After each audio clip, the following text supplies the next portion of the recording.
विश्व विजेता सिकंदर अपने पिता फिलिप की मृत्यु के बाद 336 ईस्वी पूर्व में मैसिडोन का शासक बना। उस वक्त उसकी आयु मात्र 20 वर्ष थी।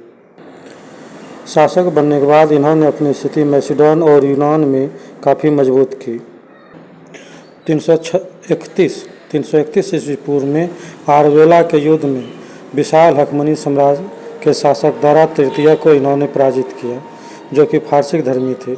इस युद्ध को जीतने के बाद सिकंदर को लगभग विश्व विजेता की उपाधि मिल चुकी थी।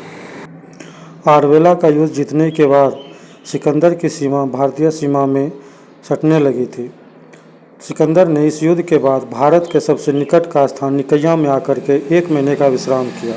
इसी जगह पर प्रथम भारतीय देशद्रोही शासक, जिसका लिखित प्रमाण है, अब भी सिकंदर से जाकर के मिले और इन्होंने भारतीय राजाओं की आपसी फूट की जानकारी दी तथा भारत तक आने का मार्ग भी बताया।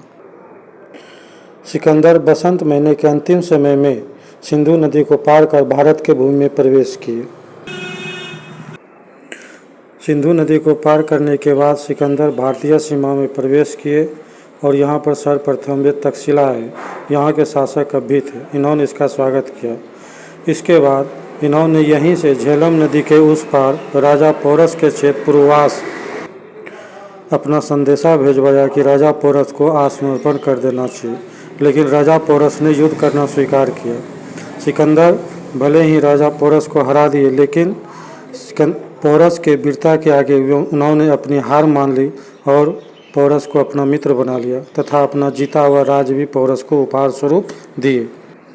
इसके बाद पोरस चिनाब नदी को पार कर रावी नदी को भी पार किया और रावी नदी तथा ब्यास नदी के बीच में कंठ जाति से उसका काफ़ी अधिक संघर्ष हुआ, जिसमें वे हारते हारते बचे। इस युद्ध में राजा पोरस ने उसके सहयोग की थी। कंठ जाति से संघर्ष के बाद उसकी सेना का मनोबल टूट गया था और उन्होंने ब्यास नदी को पार करने से इनकार कर दिया।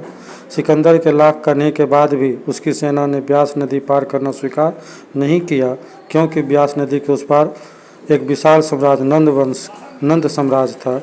उससे उसकी सेना शायद भयभीत हो गई थी। सिकंदर ने अपना जल सेनापति निर्याकस के साथ अपने सभी सैनिकों को जल मार्ग से यूनान भेज दिया तथा स्वयं जिस मार्ग से आए थे उसी मार्ग से वापस लौट गए और बेबीलोन तक पहुँचे। वहीं पर उसकी 323 ईस्वी पूर्व में मृत्यु हो गई।